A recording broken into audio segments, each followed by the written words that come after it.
صلي ونسلم على رسوله الكريم. أعوذ بالله من الشيطان الرجيم. بسم الله الرحمن الرحيم. واعلموا أنما غنمتم من شيء فأن لله خمسه وللرسول ولذي القربى واليتامى والمساكين وابن السبيل. صدق الله مولانا العظيم. اللهم صل على سيدنا ومولانا محمد وعلى آل سيدنا ومولانا محمد وبارك وسلم. 10واں پارہ شروع ہوتا ہے اور پہلی آیت میں مال غنیمت کی تقسیم کا بیان ہے جس کی علتیں بیان ہو رہی تھیں.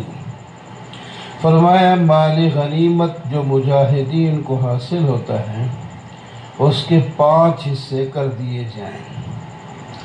4 حصے تو مجاہدین میں تقسیم ہو جائیں. 5واں حصہ اس میں کئی شریک ہیں. 5واں حصہ اللہ کا، اللہ کے رسول اور رسول اللہ صلی اللہ علیہ وسلم کے قریبی رشتہ داروں اور یتیموں اور مسکینوں اور مسافروں کا ہے. ان میں سے پہلا حصہ جو اللہ کا ہے وہ تو برکت کے لیے ہے، کوئی الگ اس کا حصہ الگ نہیں ہوتا. رسول اللہ صلی اللہ علیہ وسلم کا حصہ آپ کی حیات مبارکہ بھی تھا اور آپ کے رشتہ داروں کا حصہ بھی آپ کی مبارک زندگی میں ہی تھا، خصوصی حفاظت وغیرہ کی وجہ سے. جب آپ دنیا سے تشریف لے گئے آپ کا اور آپ کے رشتہ دار، صرف رشتہ دار ہونے کی وجہ سے جو حصہ ملتا تھا وہ نہیں ملے گا. ہاں ان میں سے جو غریب ہیں یتیموں، مسکینوں، مسافروں وغیرہ میں، مسکینوں میں آتے ہیں ان کو ملے گا. بس اس طرح مال غنیمت تقسیم ہوگا.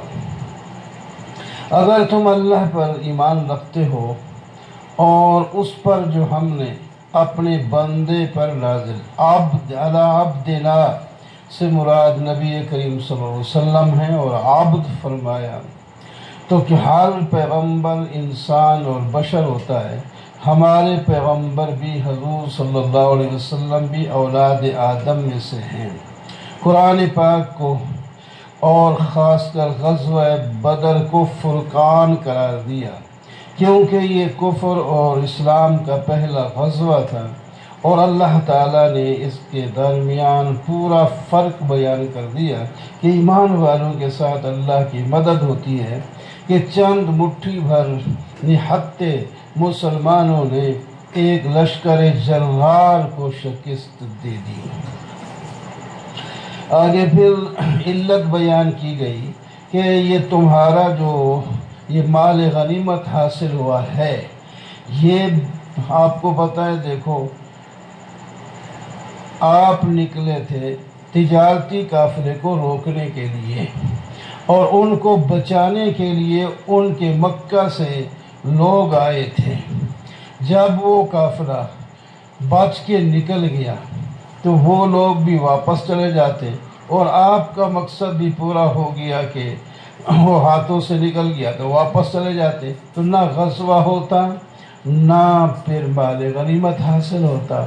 لیکن اللہ تعالیٰ نے ایسا کیا کہ اس جماعت کو تو ایک طرف نکال دیا اور ان دونوں جماعتوں کو آمنے سامنے کر دیا. اب کوئی جا ہی نہیں سکتا، اب مقابلے میں کھڑا ہونا ہی پڑ گیا. تو یہ اللہ تعالیٰ نے ایسا کیا. پھر وہ جماعت زیادہ تھی، تم کم تھے، پھر ہو سکتا ہے کہ تم ہٹ جاتے، لیکن اللہ تعالیٰ نے ان کو تھوڑا کر کے دکھایا تو تم دلیر ہو. اسی طرح تم اصل میں ہی تھوڑے تھے لیکن ان کو نظر بھی تھوڑے ہے. اگر زیادہ نظر آتے تو وہ بھاگ جاتے. ہم نے تمہیں ان کی نظر میں تھوڑا کر دیا اور ان کو تمہاری نظر میں تھوڑا کر دیا. اس واسطے لڑ پڑے کہ دیکھو مقابلہ کریں گے اور تھوڑے سے آدمی ہیں تو ہم نے ہی کیا۔ یا ایھا الذین آمنوا اذا لقیتم فئۃ فاثبتوا، قانون جہاد 7 اس میں ہوں گے دوسرے حصے میں۔ پہلا قانون یہ ہے جس کی 5-6 دفعات ہیں، اللہ کو پہلے فاثبتوا، مضبوطی کے ساتھ لڑنا، اللہ کو یاد کرتے رہنا، اللہ اور اس کے رسول کی اطاعت کرنا، آپس میں جھگڑا نہ کرنا ورنہ کمزور ہو جاؤ گے اور تمہاری ہوا اکھڑ جائے گی۔ صبر سے کام لینا، اللہ تعالیٰ صبر کرنے والوں کے ساتھ ہے۔ ان دفعات کو یاد رکھ کے میدان میں اترو تو انشاءاللہ تمہارا مقابلہ وہ نہیں کر سکیں گے۔ وَلَا تَكُونُوا كَالَّذِينَ خَرَجُوا مِن دِيَارِهِمْ، جب مشرکین مکہ وہاں سے مقابلے کے لیے چلے تھے تو سارے قبائل کے لوگ اس میں شریک تھے، کیونکہ وہ جو قافلہ تجارتی تھا ان میں بھی سارے لوگوں کا مال تھا، اس واسطے سارے قبیلے شریک ہو گئے۔ لیکن انہیں خطرہ تھا کہ ایک اور بنو بکر قبیلہ ہے، وہ ان سے دشمنی رکھتا ہے، وہ ان کے ساتھ نہیں۔ ان کو خطرہ یہ تھا کہ ہم چلے گئے ادھر تو وہ پیچھے سے حملہ کر کے ہمارے مال اور ہماری اولاد اور عورتوں پر قبضہ نہ کر لے۔ ان کو شیطان نے کہا میں ان کو مدد کرتا ہوں۔ وہ اسی یعنی بنو بکر کے سردار کی شکل میں گھوڑے پہ بیٹھ کر اپنے جنوں کو لے کر کے آ گیا اور کہتے ہیں میں یار تمہارے ساتھ آیا ہوں، اس مسئلے میں کوئی تمہارا ہمارا اختلاف ہے، ہم تمہارے ساتھ ہیں، چلو ہم لڑتے ہیں۔ تو ان کا وہ خطرہ ٹل گیا، اب وہ مضبوط ہو گئے۔ لیکن جب آمنے سامنے ہوئے تو شیطان نے آگے دیکھ لیا، ادھر فرشتے بھی آ گئے تو کہنے لگا ہاتھ چھڑوا کے، پہلے تو کہتا ہے لا غالب لکم اليوم من الناس وانی جار لکم، آج تمہارے اوپر کوئی غالب نہیں ہوگا، میں تمہارا حمایتی ہوں۔ جب جماعتیں آپس میں اکٹھی ہوئیں نَكَسَ عَلَىٰ عَقِبَيْهِ، ایڑیوں کے بل پھر گیا، کہتا انی بریء منکم انی ارا ما لا ترون، میں تم سے بیزار ہوں، میں جو دیکھ رہا ہوں تم نہیں دیکھ رہے۔ وہ بھاگ گیا، جس سے ان کے سب کے پھر دل کچے ہو گئے آرام کو۔ اذ یقول المنافقون والذین فی قلوبہم مرض، اور ایک وجہ یہ بھی ہو گئی کہ منافق جو مدینے میں بیٹھے ہوئے ہیں اور بیمار دل والے لوگ ہیں، وہ مسلمانوں کے خلاف، حالانکہ ان کے ساتھ آنا چاہیے تھا، وہ کہہ رہے ہیں ان مسلمانوں کو پتہ نہیں کس چیز نے دھوکہ دیا، ان کے دین نے دھوکہ دیا۔ جس طرح آج کل کہتے ہیں کہ جناب ان کو توحید کے دست لگے ہوئے، ایسے ایسے لفظ بولتے ہیں پٹھے الٹے، تو وہ بھی کہنے لگے غر ہؤلاء دینہم، ان صحابہ کو نبی علیہ السلام کو ان کے دین نے دھوکہ ڈالا ہے، ابھی پتہ چل جائے گا، ایسے ایسے لشکر کے مقابلے میں جائیں گے وہ ان کی بوٹیاں اڑا دیں گے۔ وہ پیچھے ہو گئے اور دوسرے لوگوں کو بھی کمزور کرنے کی کوشش کرنے لگے، لیکن اللہ تعالیٰ نے تمہیں مضبوط رکھا اور مقابلہ کیا، فتح دلوا دی، تو مال غنیمت اللہ ہی کا ہے۔ اللہ اکبر۔ ان شر الدواب عند اللہ، درمیان میں تو تخفیفات ہیں کہ دیکھو پہلی فرعون کی قوم، دوسری تیسری قومیں وہ کس طرح ہلاک ہو گئی، ان کو بھی ہم نے ہلاک کیا تھا۔ یہ جو کافر مشرک ہیں یہ جانوروں کی طرح، ان شر الدواب عند اللہ الذین کفروا فہم لا یؤمنون، یہ بدترین جانور ہیں۔ یا ایھا الذین ولا یحسبن الذین کفروا سبقوا انہم لا یعجزون، کافر جو ہیں ان کو یہ مت سمجھو کہ وہ سبقت لے جائیں گے، وہ عاجز نہیں کر سکتے۔ تم تسلی رکھو میں تمہارے ساتھ ہوں۔ اور تم ایک قانون بیان فرما دیا کہ اسلحہ اور اپنی تیاری جاری رکھا کرو، لیکن اللہ تعالی نے لفظ بولا ہے وَأَعِدُّوا لَهُم مَّا اسْتَطَعْتُم مِّن قُوَّةٍ، جتنی تیاری تمہارے بس میں ہے تم نے اتنی کرنی ہے۔ یہ نہیں دیکھنا کہ دشمن کے مقابلے میں ہم بڑھ گئے ہیں یا پیچھے رہ گئے یا برابر ہیں، یہ وہ اس کو بات کو مت دیکھو، اپنی تیاری جاری رکھو. یہ نہ دیکھو کہ ہم جب ان کے مقابلے کے مطابق تیار ہو جائیں گے پھر ہم لڑیں گے، نہیں. تو اپنی تیاری جاری رکھو جتنی تم سے ممکن ہو. من قوت و من رباط الخیل، قوت بڑھاؤ اور گھوڑے پالو. اس وقت جو ہے وہ گھوڑے ہی زیادہ کام آتے تھے اور اس کے تلوار اور بندوق اس قسم کی چیزیں، اسلحہ تھا، تیر وغیرہ بس.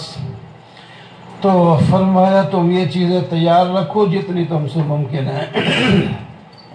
اس سے یہ ہوگا کہ یہ موجودہ دشمن بھی اور کچھ دشمن چھپے بیٹھے ہیں وہ سب ڈر جائیں گے.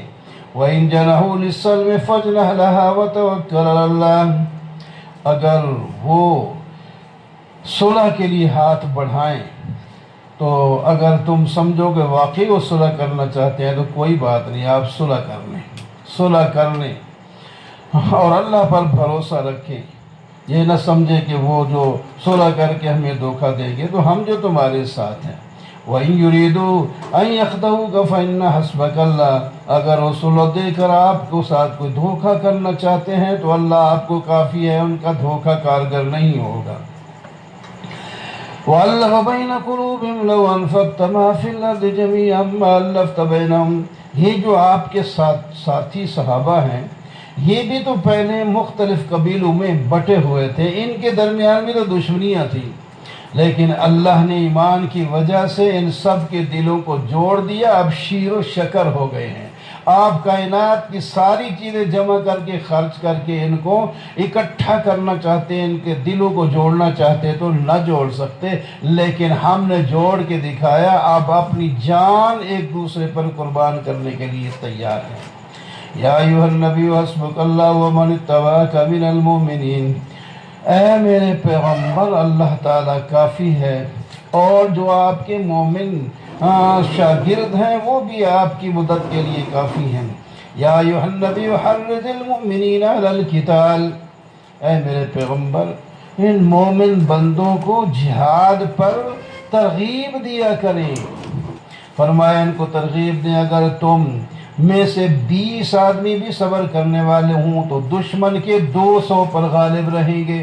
بتاؤ ان کو اگر تم میں سے 100 صابر آدمی ہے تو دشمن کے 1000 پر غالب رہے گا. لڑو پھر بھی. الان خفف اللہ عنکم، جب صحابہ کرام زیادہ ہو گئے تو فرمایا پہلے تو یہ تمہیں حکم تھا 20 200 کے، یعنی 10، ایک آدمی 10 کا مقابلہ کرے، پیچھے نہ ہٹے. لیکن بعد میں فرمایا اب ذرا تخفیف ہو گئی اس حکم میں، تم 1 2 کے مقابلے میں نہیں بھاگ سکتے، مقابلہ کرو گے. 1000 تو 2000 کے مقابلے میں، 100 ہے تو 200 کے مقابلے میں مقابلہ کرنا ہوگا. اللہ تعالیٰ صبر کرنے والوں سے. ما كان لنبي ان يكون له اسرى حتى يسخن في الارض تريدون عرض الدنيا. غزوہ بدر میں جب فتح ہو گئی 70 آدمی ان کے مارے گئے، سردار ابو جہل جیسے، اور 70 پکڑے گئے اور جناب ان کو ان کی مشکلیں باندھے ہوئے ہیں اور وہ سردار بیٹھے ہیں یہاں، کپڑے پھٹے ہوئے ہیں اور حالات خراب ہیں، مٹی ہوئے ہیں. اب مال غنیمت کے بارے میں اور ان قیدیوں کے بارے میں کیا کیا جائے؟ آپ نے مشورہ کیا، کیونکہ اللہ تعالیٰ نے 3-4 جو ہیں اختیار دیے تھے، ان کو قتل کر دو، ان کو مفت چھوڑ دو، ان سے فدیہ لے کو چھوڑ دو. یہ 3-4 جو ہیں آپشن دیے تھے. تو اس واسطے آپ نے مشورہ کیا. تو مشورے میں مختلف مشورے آئے، لیکن صدیق اکبر نے یہ مشورہ دیا کہ ان میں سے یہ سارے لوگ ہمارے رشتہ دار ہیں، ان کو اگر فدیہ لے کر چھوڑ دیا جائے تو ممکن ہے یہ ایمان لائیں اور جنت میں چلے جائیں گے. اب اگر ان کو یہیں قتل کر دیا جائے تو یہ جہنم میں جائیں گے. یہ بچ جائیں گے ورنہ۔ اور دوسرا جو مال فدیہ میں ہم لیں گے یہ ہمارے غریب مسلمانوں کے کام آئے گا، ہمارا بھی فائدہ ہو جائے گا، ان کا بھی فائدہ ہو جائے گا۔ اور حضرت عمر رضی اللہ تعالیٰ نے کہا تھا میرا دل تو یہ چاہتا ہے فدیے میں دی کوئی ضرورت نہیں، یہ ہمارے رشتہ دار ہیں، جس کا کوئی زیادہ قریبی رشتہ دار لگتا ہے اس کو دے دیا جائے، وہ اپنے ہاتھ سے اس کی گردن اتار دے، یہ زندہ رہنے کے قابل ہی نہیں۔ صدیق اکبر کے مشورے پر اور بھی 7 مشورے ہوں گے، تو آپ نے عمل کیا، فدیہ لے کر ان کو چھوڑ دیا۔ پھر انہی میں سے بہت سے لوگ مسلمان ہو گئے، حضرت عباس بھی ان قیدیوں میں تھے، وہ بھی مسلمان ہو گئے بعد میں۔ تو اللہ تعالیٰ نے یہ آیت نازل فرمائی کہ یہ فیصلہ مجھے نہیں پسند، یہ فیصلہ مجھے پسند نہیں، تم نبی کے لیے مناسب نہیں جب کفار جو ہیں زوروں پر ہوں اور ان کے قیدی پکڑے جائیں اور پھر فدیہ لے کے ان کو چھوڑ دیا جائے، نہیں، بلکہ ان کے قیدیوں کو تحقیق کر دیا جائے، جیسے کہ عمر نے کہا تھا۔ نبی علیہ السلام فرمایا کرتے تھے اگر اس بات پر کوئی عذاب آتا تو عمر کے سوا کوئی بھی نہ بچتا، کہ ان کا مشورہ یہ تھا۔ تو بہرحال اللہ تعالیٰ نے فرمایا ہم نے اختیار دیا تھا، ٹھیک ہے ایک پر تم نے عمل کیا ہے، لیکن میرا پسند ہوئی یہ جو عمر نے تمہیں مشورہ دیا ہے۔ پھر اب پریشانی ہو گئی کہ جو مال غنیمت ہے پھر یہ بھی جائز نہیں ہوگا، فرمایا نہیں، فَكُلُوا مِمَّا غَنِمْتُمْ حَلَالًا طَيِّبًا، یہ تم نے غنیمت جو حاصل کیا یہ پاکیزہ مال ہے، اس کو استعمال کرو، تقسیم کرو۔ یا ایھا النبی قل لمن فی ایدیکم من الاسرى یعلم اللہ فی قلوبکم خیرا، اے میرے پیغمبر ان لوگوں سے جو قیدی آپ کے ہاتھ میں بیٹھے ہیں تو آپ نے فدیے کا مشورہ بھی کر لیا، چلو جو ہو گیا، لیکن ان میں سے کچھ کہہ رہے ہیں کہ ہمارے پاس ہے ہی کچھ نہیں، ہم کہاں سے دیں گے، ہم تو مسلمان کلمہ پڑھ لیتے ہیں تو مسلمان ہو گئے، ہم کیسے؟ فرمایا ٹھیک ہے اب کلمہ پڑھو گے مسلمانوں کے احکام تمہارے بعد میں جاری ہو جائیں گے، لیکن جس وقت تم پکڑے گئے تھے تو مسلمان تو نہیں تھے۔ اور باقی یہ کہنا کہ ہمارے پاس نہیں ہے، خاص کر حضرت عباس نے کہا تھا میں کہاں سے دوں، فرمایا جس وقت تو آ رہا تھا نا جہاد میں، اتنے سارے پیسے بیوی کو دے کے آیا تھا کہ اس کو چھپا کے رکھنا کام آئیں گے، وہ کدھر گئے؟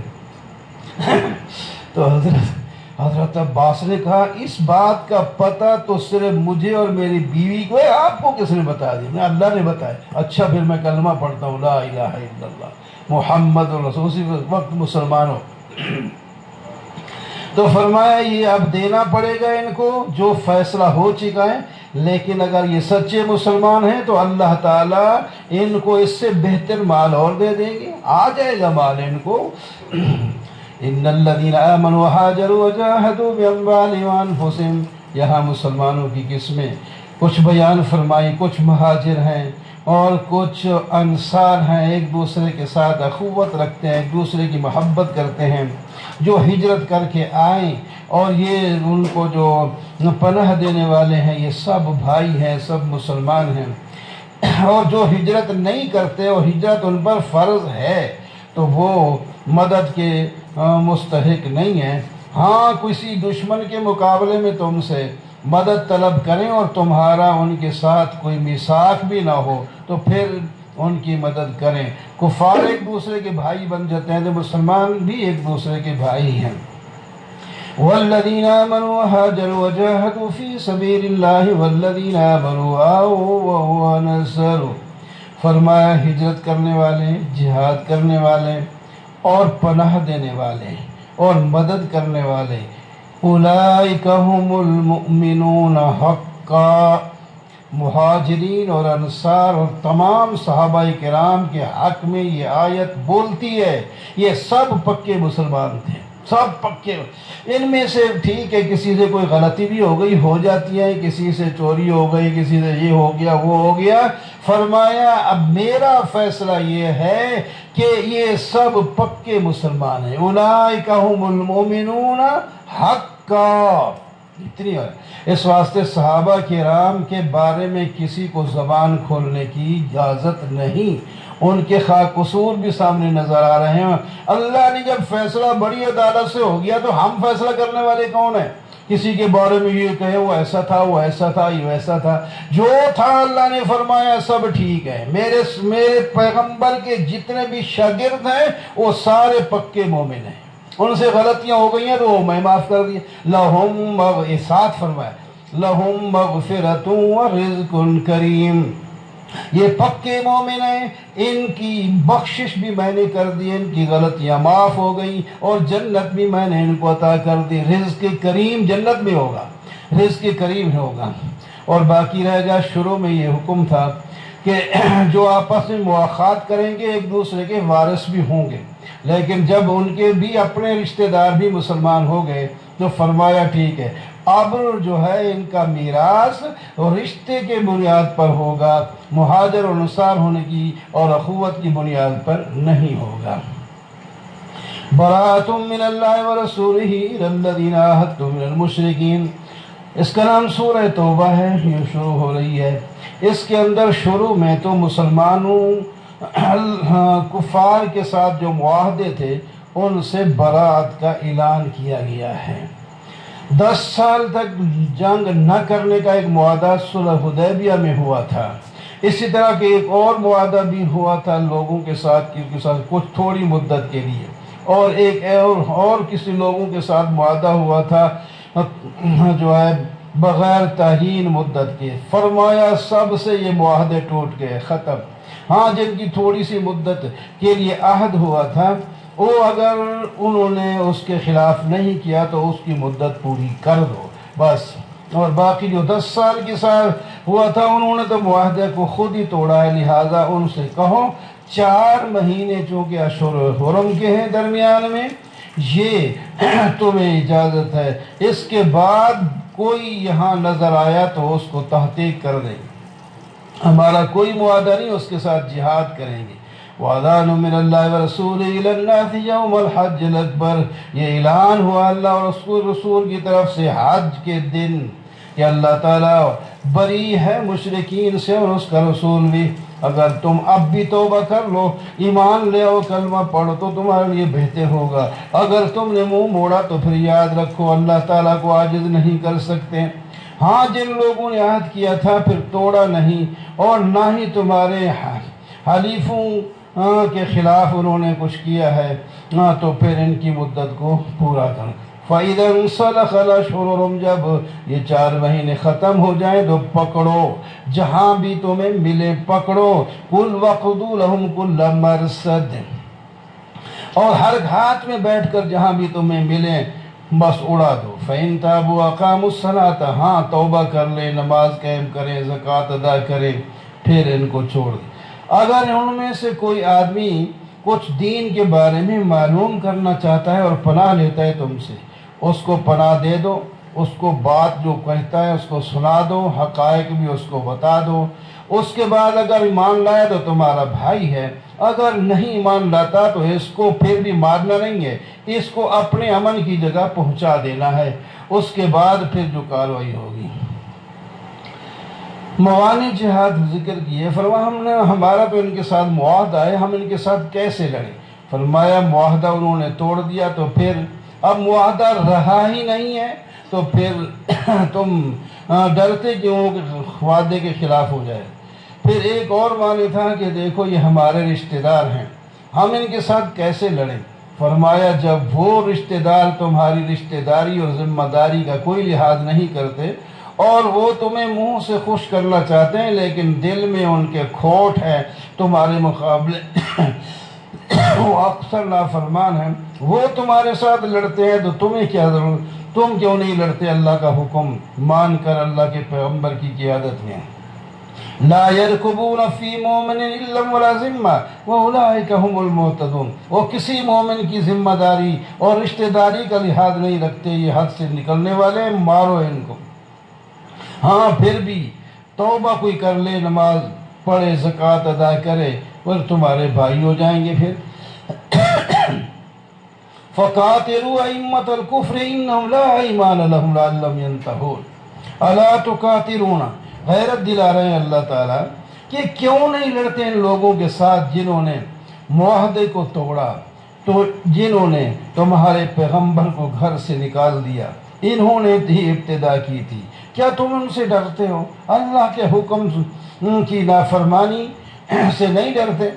قاتلوہم یعذبہم اللہ بایدیکم ویخزیہم وینصرکم، میں تو ان کو شکست دے سکتا ہوں، ختم کر سکتا ہوں، فرشتے بھی بھیج سکتا ہوں اپنے حکم سے بھی، لیکن میں چاہتا ہوں کہ تم ان کے ساتھ لڑو، اور تمہارے ہاتھوں سے میں ان کو سزا دینا چاہتا ہوں، اور ان کو تمہارے ہاتھوں سے ذلیل کرنا چاہتا ہوں۔ تم کہتے ہو کہ وہ کہتے ہیں کہ یہ مقابلے میں ہمارا کیا کریں گے؟ اب ان مٹھی بھر مسلمانوں کے سامنے یہ قید ہوں گے اور مارے جائیں گے، پھر ان کو پتہ چل جائے۔ اللہ تمہاری مدد کرے گا، اللہ تعالیٰ تمہارے سینے کو شفا دینا چاہتے ہیں، اور تمہارے دل میں جو غصہ بھرا ہوا ہے ان کے خلاف وہ بھی نکلے گا۔ ام حسبتم ان تترکوا ولما یعلم اللہ الذین جاہدوا، ڈرتے کیوں ہو؟ کیا تمہیں خیال ہے کہ چھوڑ دیا جائے گا؟ ابھی تک تو جہاد نہیں ہوا جس سے پکا مسلمان اور منافق وغیرہ کے اندر تمیز نہیں ہوئی، نہیں پتہ چلتا کہ کون اللہ اور اللہ کے رسول اور ایمان والوں کے ساتھ محبت رکھتا ہے اور کون اوپر سے اپنے مقصد کے لیے کلمہ پڑھتا ہے۔ یہ تو جہاد میں بتائے گا۔ ما کان للمشرکین ان یعمروا مساجد اللہ شاہدین علی انفسہم بالکفر، ہم ان کے ساتھ کیسے لڑیں؟ یہ تو مسجد کی تعمیر کرتے ہیں، یہ تو بیت اللہ کی تعمیر کرتے ہیں، اچھے کام کرتے ہیں۔ فرمایا یہ کیا ہے؟ مسجد کا تعمیر صرف اس کو نہیں کہتے کہ دیواریں بنا لو، چھت ڈال دو۔ مسجد کی تعمیر کرنے والے مسلمان ہوتے ہیں، یہ کافر مسلمان یہ نہیں ہوتے، دیوار بنانے والے نہیں ہوتے۔ انما یامر مساجد اللہ من آمن باللہ والیوم الآخر، مسجدوں کو تو آباد کرنے والے وہ لوگ ہیں جو ایمان رکھیں قیامت پر اور اللہ پر، اور نماز قائم کریں اور زکوٰۃ ادا کریں، اور اللہ کے سوا کسی سے نہ ڈریں۔ وہ موحد ہونے چاہیے پکے، مشرک وہ کوئی عبادت جو ہے وہ مسجد کے متولی نہیں بن سکتے، موحد جو ہے وہ متولی مسجد کے ہوتے ہیں۔ فَعَسَىٰ أُولَٰئِكَ أَن يَكُونُوا مِنَ الْمُهْتَدِينَ أَجَعَلْتُمْ سِقَایَةَ الْحَاجِّ، وہ کہتے تھے مشرک، ہم تو دیکھو نا حاجیوں کو پانی پلاتے ہیں اور ان کی خدمت کرتے ہیں، مہمان نوازی کرتے ہیں، مسجدیں بناتے ہیں۔ فرمایا صرف پانی پلا لینا یا مہمانی کر لینا یہ کوئی بات نہیں ہے جب تک کہ بندہ ایمان نہ لائے۔ یہ اس کی طرح نہیں ہو سکتے جو ایمان لایا اور قیامت کے دن پر اور اللہ تعالیٰ پر ایمان لایا اور اللہ کے راستے میں جہاد۔ لا یستوون عند اللہ، اللہ کے ہاں یہ برابر نہیں ہو سکتے۔ الذین آمنوا وہاجروا وجاہدوا فی سبیل اللہ، جو ایمان لائے، ہجرت کی، جہاد کیا، مال جان کھپا دیے، ان کا درجہ بہت ہی اونچا ہے اور یہی لوگ ہیں کامیاب۔ ان کو خوشخبری دے دیجئے، اللہ تعالیٰ اپنی رحمت بھی ان پر کریں گے اور راضی بھی ہوں گے، اور جنت نعیم بھی ان کو عطا فرما دیں گے، یہ اس میں ہمیشہ رہیں گے۔ یا ایھا الذین آمنوا لا تتخذوا آباءکم واخوانکم، ایمان والو اپنے باپ اور اپنے بھائیوں کو دوست نہ بناؤ جس وقت یہ کفر کو پسند کریں، اس وقت بھی تم نے اگر اپنا ان کو قائد بنائے رکھا تو یہ ظلم ہوگا۔ قُلْ إِنْ كَانَ آبَاؤُكُمْ وَأَبْنَاؤُكُمْ، ایمان لائیں یا نہ لائیں یاد رکھو تمہارے باپ دادے، تمہارے بیٹے پوتے، تمہارے بھائی، تمہاری بیویاں خاوند، تمہارے قبیلے کے لوگ، تمہارا مال جس کو تم کماتے ہو، تمہاری تجارت جس کے کھوٹا ہونے سے تم ڈرتے ہو، تمہاری بہترین بلڈنگیں جو تو بنا کر تمہیں اچھی لگتی ہیں، یہ ساری چیزیں اگر تمہیں زیادہ پسند آ گئیں اللہ اور اللہ کے رسول اور جہاد سے، تو پھر یاد رکھو اللہ تعالیٰ کا حکم دینی رات کسی وقت بھی آ کر تمہیں تباہ کر دے گا۔ ڈرتے کیوں ہو؟ اللہ تعالیٰ تمہاری کئی دفعہ مدد کر چکے ہیں۔ حنین میں دیکھ لیں، حنین کی ایک تفصیل کے ساتھ ایک بڑی جنگ ہوئی جس میں مسلمانوں کو نقصان بھی اٹھانا پڑا، لیکن اللہ تعالیٰ نے مدد فرمائی اور حنین میں بھی فاتح ہو کر واپس آئے، اللہ نے مدد کی۔ فرمایا اور مارکوں میں بھی اس طرح اللہ تعالیٰ مدد کرتے ہیں۔ کیوں نہیں لڑتے ان کے ساتھ؟ یہ مشرک نجس ہیں، مسجد حرام کے قریب بھی ان کو نہیں جانا چاہیے۔ ہم بھوکے مر جائیں گے، وہ تو چودھری ہے، وہ تو مالدار ہیں اور تجارت کرتے ہیں، مال وہ لاتے ہیں۔ تو فرمایا تم ڈرتے کیوں ہو؟ دینے والے، رزق دینے والے وہ نہیں ہیں، ہم دینے والے ہیں رزق۔ ان کے ساتھ بے شک لڑو، انشاءاللہ وہی مال تمہارے ہاتھوں میں مال غنیمت کے طور پر آ جائے گا۔ وَإِنْ خِفْتُمْ عَيْلَةً فَسَوْفَ يُغْنِيكُمُ اللَّهُ مِنْ فَضْلِهِ إِنْ شَاءَ إِنَّ اللَّهَ عَلِيمٌ حَكِيمٌ۔ یہ کافر مشرک ہیں اور تمہیں بھی کافر مشرک بنانا چاہتے ہیں، حرام کو حلال، حلال کو حرام بناتے پھرتے ہیں، اس واسطے ان کے ساتھ جہاد کرو۔ یہود جو ہیں وہ اتنے مشرک ہو چکے ہیں کہ حضرت عزیر کو اللہ کا بیٹا اور نصرانی اللہ تعالیٰ کا بیٹا مسیح کو بنا لیتے ہیں۔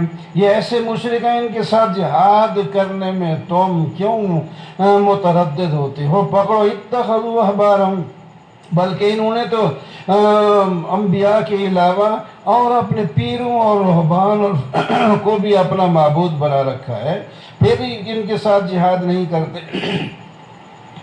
هو الذي ارسل رسوله بالهدى ودين الحق، اللہ نے اپنا رسول بھیجا ہدایت دے کے اور حق دین دے کر۔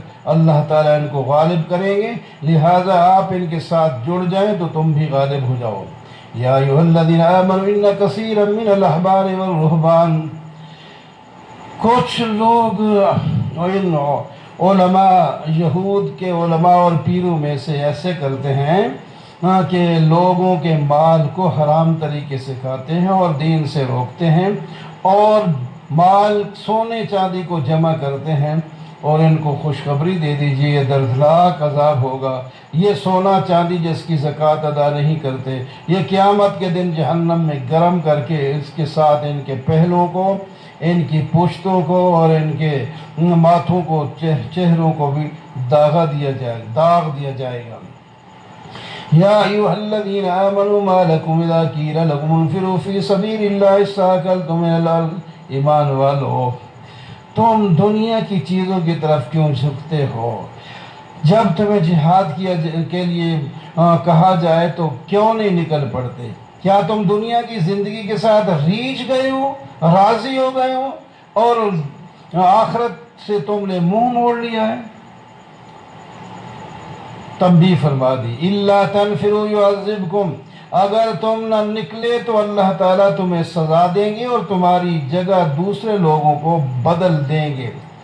ہم تمہارے محتاج نہیں، ہم جب مدد کرنے پہ آئیں دیکھتے نہیں ہمیں اکیلا ایک پیغمبر دشمنوں کے نرغے سے کیسے نکلا، ہم نے مدد کی ہے نا، چار طرف سے دشمن بیٹھا ہوا ہے اور انہوں نے انعامات مقرر کر دیے، لیکن ہم نے صحیح سالم مکہ مکرمہ سے مدینہ منورہ اپنے پیغمبر کو پہنچا دیا۔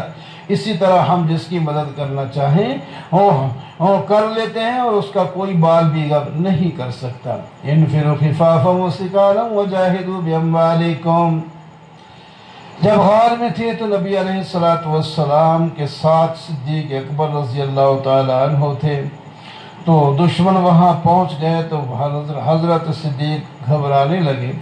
اللہ تعالیٰ نے اپنے نبی علیہ السلام کو تسلی دی اور آپ نے حضرت صدیق اکبر کو اذ یقول لصاحبہ لا تحزن، صحابہ کرام میں سے حضرت صدیق اکبر کا صحابی ہونا قرآن میں ذکر ہے، اس کی صحابی ہونے سے کا جو منکر ہے وہ قرآن کا منکر ہے، اس واسطے وہ کافر ہوگا۔ صاحب اللہ تعالی نے قرار دیا ہے۔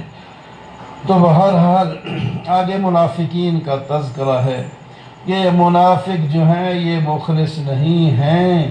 غزوہ تبوک میں جانے کا جب وقت آیا تو سارے آپ سے اجازت مانگنے لگے، ہمیں میری بیوی بیمار ہے، میں بیمار ہوں، میں فلاں ہوں، میں فلاں ہوں، مختلف قسم کے عذر بہانے بنانے لگے، تو آپ نے بھی ان کو چھٹی دیتے گئے۔ اللہ تعالیٰ نے فرمایا، آپ تنبیہ فرما دی، کیوں چھٹی دی ہے ان کو؟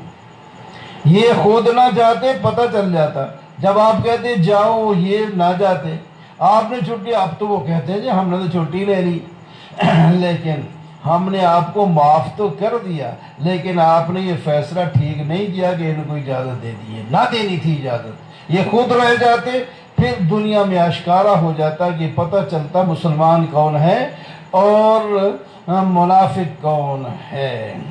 مسلمان کبھی بھی ایسے موقع پر اپنے پیغمبر کو جہاد میں بھیج کر پیچھے نہیں رہنا چاہتا، مسلمان تو کہتا ہے میں آگے جاؤں، پیغمبر کو بھی درمیان میں رکھوں، آگے ان کو نہ، ہم جو تلوار ہے، تیر لگے، گولی لگے، وہ ہمیں لگے، نبی کو نہ لگے۔ وہ تو اس طرح ہوتا ہے، وہ اجازت مانگتا ہے ایسے۔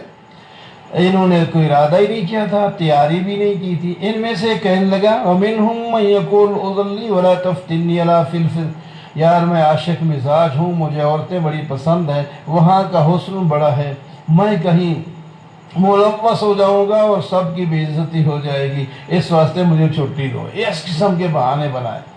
اللہ تعالیٰ فرماتے ہیں اس سے بڑا کون سا فتنہ ہے جو پیغمبر کو جہاد پر بھیج کر اور آپ پیچھے گھر میں رہنا چاہتے ہیں، اس سے بھی بڑا کوئی فتنہ اور ہوگا۔ تو بہرحال یہ سب منافقی کے سارے ہیلے بہانے کافی دیر آگے تک اللہ تعالیٰ نے اس کو بیان فرما دیا۔ فَلَا تُعْجِبْكَ أَمْوَالُهُمْ وَلَا أَوْلَادُهُمْ، غیر مسلموں کے پاس مال ہمیشہ زیادہ رہتا ہے، اللہ تعالیٰ بار بار تسلی دیتے ہیں۔ ان غیر مسلمان یہودی ہوں، نصرانی ہوں، امریکی ہوں، جمیکی ہوں، کوئی بھی ہو، اس وقت کے ہوں، اس وقت کے ہوں، تمہیں یہ ان کا بڑا ملک، ان کی بڑی فوج تمہیں تعجب میں نہ ڈالے۔ انما یرید، اللہ تعالیٰ نے تو ارادہ کیا ہے ان کو عذاب میں یہ کمائیں، اور دیکھیں ان کا حال، کہتے ہیں جو ادھر جاتا ہے کہتے ہیں وہاں جاؤ تو سارے مشین بنے ہوئے ہیں، وہ کام دن رات ادھر کام کرتے ہیں، تو باقی مال کما کے یہاں چھوڑ جائیں گے، مسلمانوں کے ہاتھ لگیں گے۔ اور یہ بڑے ڈرپوک ہیں منافق، یحلفون باللہ انہم لمنکم وما ہم منکم، یہ تم سے نہیں ہے، قسمیں اٹھا کر کہتے ہیں ہم تم میں سے ہیں۔ یہ تو بڑے ڈرپوک ہیں، اگر ان کو کوئی غار مل جائے، کوئی داخل ہونے کی جگہ مل جائے تو فوراً جان ادھر جا کے اپنا سر چھپائیں۔ غزوے کے بعد جب مال غنیمت کی تقسیم کا وقت ہوتا ہے، پھر یہ سر آگے کر کے آ جاتے ہیں، ہمیں حصہ، ہمیں حصہ، ہمیں حصہ ملے، اور ان کی مرضی کے مطابق بھی ان کو حصہ مل گیا تو خوش ہو جاتے ہیں، اگر مرضی کے مطابق نہ ملا تو پھر اعتراض کرتے ہیں، وہ ان کو زیادہ دے دیا، ہمیں کم دے دیا، یہ کوئی انصاف ہے، یہ نبی ہے، نبی ایسا ہوتا ہے، ایسی تقسیم، پھر الزام شروع کر دیتے ہیں۔ فرمایا انما الصدقات للفقراء والمساکین والعاملین، یہ جو صدقے، ایک تو مال غنیمت ہے وہ تو صرف مجاہدین میں ہوتا ہے 4 حصے، جو 5واں حصہ ہے اس میں سے تم جہاد میں گئے ہی نہیں تھے، وہ پھر ثوابدید پر ہوتا ہے، وہ برابر نہیں ہوتا، ضرورت کے مطابق ہوتا ہے۔ ایک آدمی اکیلا ہے، وہ غریب ہے، اس کو، اور دوسرے کی بیوی ہے، بچے بھی ہیں، وہ غریب ہیں، دونوں کو کوئی برابر دیا جائے گا؟ سب کا مختلف انداز میں ہوگا۔ یہ فقراء، مسکینوں، عاملین، مؤلفۃ قلوب اور غلاموں اور مقروضوں کے قرض ادا کرنے کے لیے 5واں حصہ تقسیم کیا جاتا ہے، سارا تمہیں نہیں دیا جاتا۔ وَمِنْهُمُ الَّذِينَ يُؤْذُونَ النَّبِيَّ، ان میں سے کچھ لوگ پیغمبر کو تکلیف دیتے ہیں اور کہتے ہیں یہ تو کان ہے، ہم ان کے خلاف بات کریں گے، اور پھر جا کر کہیں گے یار نہیں، ہم نے تو اس واسطے بات کی تھی، وہ ہماری بات سن لیں گے تو معاف کر دیں گے۔ اللہ تعالیٰ فرماتے ہیں ٹھیک ہے، کان ہیں، سنتے ہیں، لیکن تمہاری بات پر ان کو اعتماد نہیں ہوتا، اعتماد اللہ کی بات پر اور ایمان والوں کی بات پر ہوتا ہے، اور اللہ تعالیٰ نے مومنوں کے لیے رحمت بنا کر کے بھیجا ہے۔ جو اللہ کے رسول کو تکلیف دے گا ان کے لیے دردناک عذاب ہے۔ قسمیں اٹھا کر تمہیں پسند راضی کرنا چاہتے ہیں، ان کو تو چاہیے تھا اللہ اور اللہ کے رسول کو راضی کرتے۔ غزوہ تبوک میں جو منافق ساتھ گئے تھے تو مسلمانوں کے خلاف باتیں کر رہے، ہاں یہ چلے بڑے پیٹ والے جا رہے، یہ چھوٹے، یہ جناب وہ اتنے بڑی باقاعدہ فوج کے ساتھ لڑنے جا رہے، یہ اگر فاتح ہو گئے تو ہم تو گدھے ہوئے، ہمیں عقل نہیں ہے، ہمیں سمجھ نہیں ہے، یہ کیسے لوگ ایسی بکواس کر رہے تھے۔ اللہ نے اطلاع کر دی یہ ایسی باتیں کر رہے ہیں۔ پھر آپ نے پوچھا، وہ کہتے ہیں جی لمبا سفر تھا، تو ہم نے کہا کہ کوئی نہ کوئی باتوں کا مشغلہ ہو تو سفر طے ہو جائے۔ فرمایا اچھا، اللہ اور اللہ کے رسول اور اللہ کا قرآن ہی تمہارے لیے مشغلہ بنا، اس کے بارے میں تم خلاف کرتے ہو۔ المنافقون اور منافق مرد عورتیں ایک دوسرے کے ساتھی ہیں، ان کے ساتھ اللہ تعالی نے وعدہ کیا ہے، یہ برائی کا حکم دیتے ہیں اور نیکی سے روکتے ہیں، یہ تو ایسے پٹھے ہیں۔ اور یہ منافق جو ہے یہ بخیل بڑے ہیں، مٹھی بند کر کے رکھتے ہیں، اللہ کے حکام کو بھلا دیتے ہیں۔ اللہ تعالیٰ منافق مردوں عورتوں اور کافروں سب کو جہنم میں ڈال دیں گے۔ اور ان کے مقابلے میں جو مومن ہیں وہ نیکی کا حکم دیتے ہیں، برائی سے روکتے ہیں، نماز قائم کرتے ہیں، زکوٰۃ ادا کرتے ہیں اور اللہ اور اس کے رسول کی اطاعت میں رہتے ہیں۔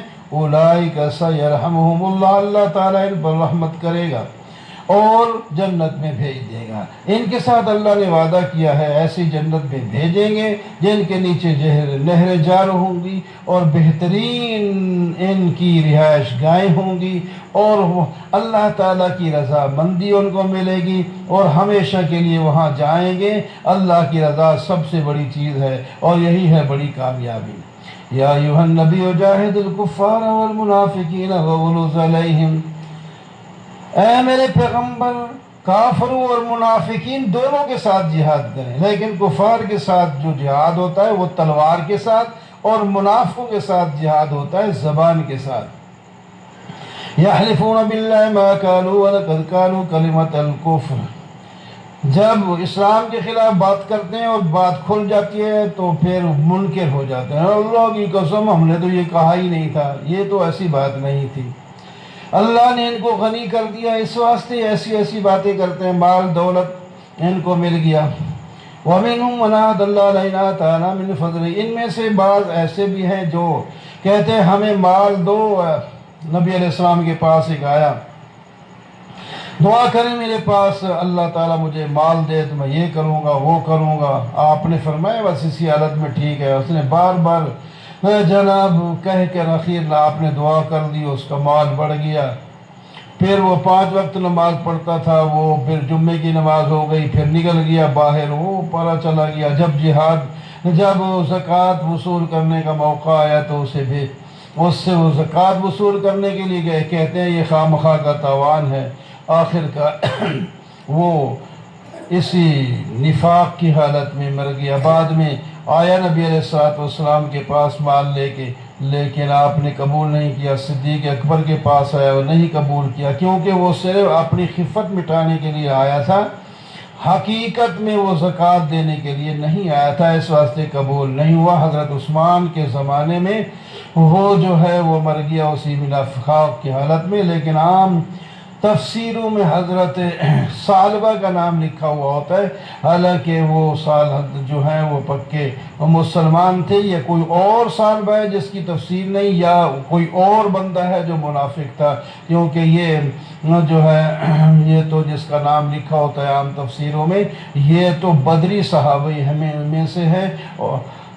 تو بدری صحابیوں کے بارے میں تو اللہ تعالیٰ نے نبی علیہ السلام نے فرمایا، اوپر سے گویا کہ جھانک کے فرمایا بس تمہاری بخشش ہوگی، اس کے بعد جو بھی تم کام کرو گے تمہیں کوئی نقصان نہیں ہوگا۔ تو بہرحال نام لینے کی کوئی ضرورت نہیں، جو بھی وہ آدمی تھا یہ تو اس نے کیا ہے برا کام، خواہ وہ اسی نام کا بندہ تھا یا کسی اور کا بندہ تھا، لیکن بات یہ بتانی تھی کہ صرف ایک بات نہیں، اور لوگ بھی ایسا کرتے ہیں۔ منافقین میں سے کچھ ایسے لوگ بھی ہیں جو زیادہ تقسیم جو ہے مال لے آئے تو پھر کہتے ہیں واہ یہ ریاکاری کر رہے ہیں، اور کوئی تھوڑا، ایک صحابی کے بارے میں ہے جب چندے کے بارے میں بات ہوئی، اس کے پاس کچھ نہیں تھا، وہ ساری رات مزدوری کرتا رہا اور سویرے جو کچھ اس کو کھجوریں ملی وہ آ کر چندے میں جمع کرا دی۔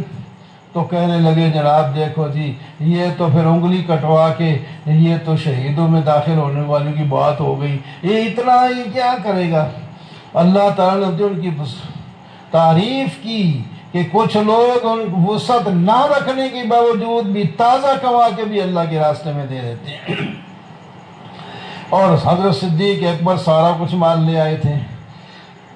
استغفر لهم ولا تستغفر لهم، آپ ان کے لیے منافقین کے لیے بخشش مانگیں یا نہ مانگیں اللہ تعالیٰ ان کو نہیں بخشیں گے۔ آپ 70 دفعہ بھی مانگیں تو اللہ تعالیٰ نہیں بخشیں گے۔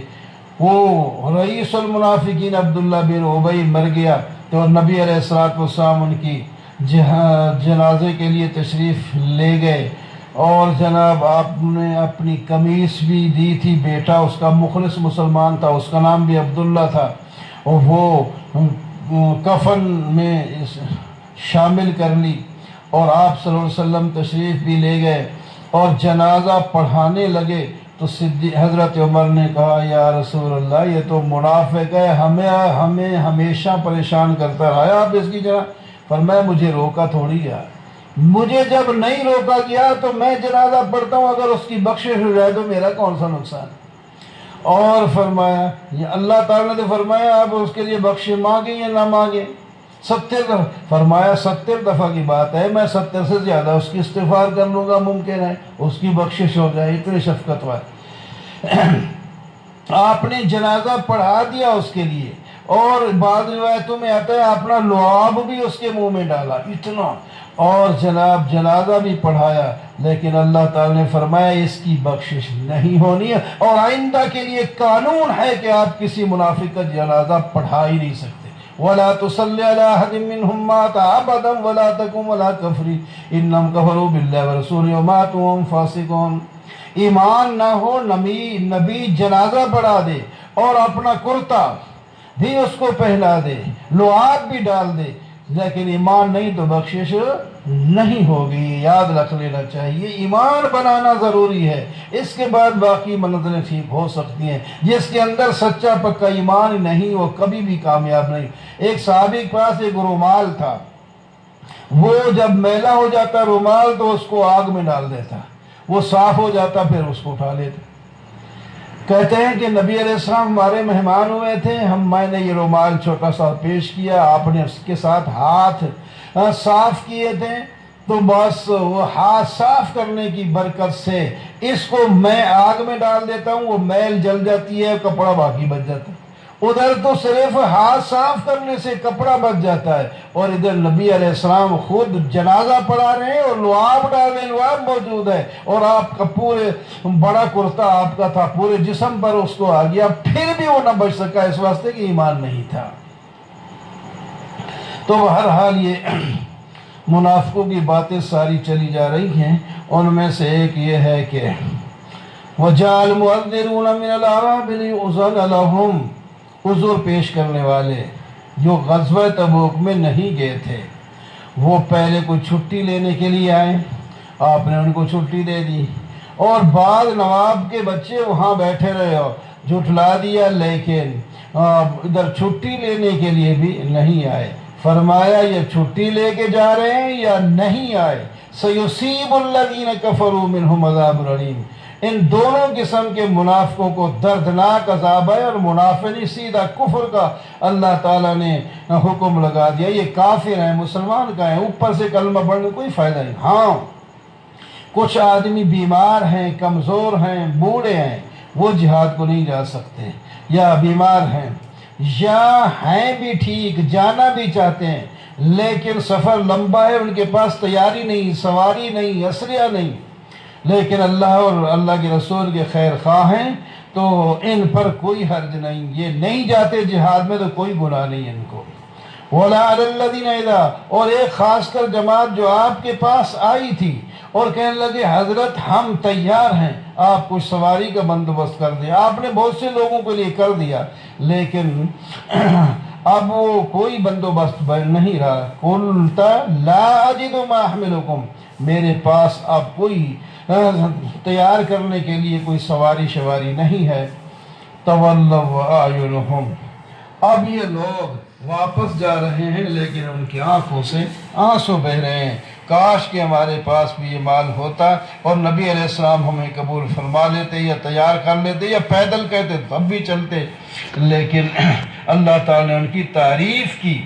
ان پر کوئی حرج نہیں، حرج ان پر ہے جو دولت مند ہیں، صحت مند ہیں، جا بھی سکتے ہیں، پھر یہ پیچھے عورتوں کے ساتھ بیٹھنے کو ترجیح دے رہے ہیں، ان پر الزام ہے اور ان پر گناہ ہے، اور اللہ تعالیٰ نے ان کے دل پر مہر لگا لی ہے، اور یہ جانتے رہیں کہ ہم کس درجے کو پہنچ چکے ہیں۔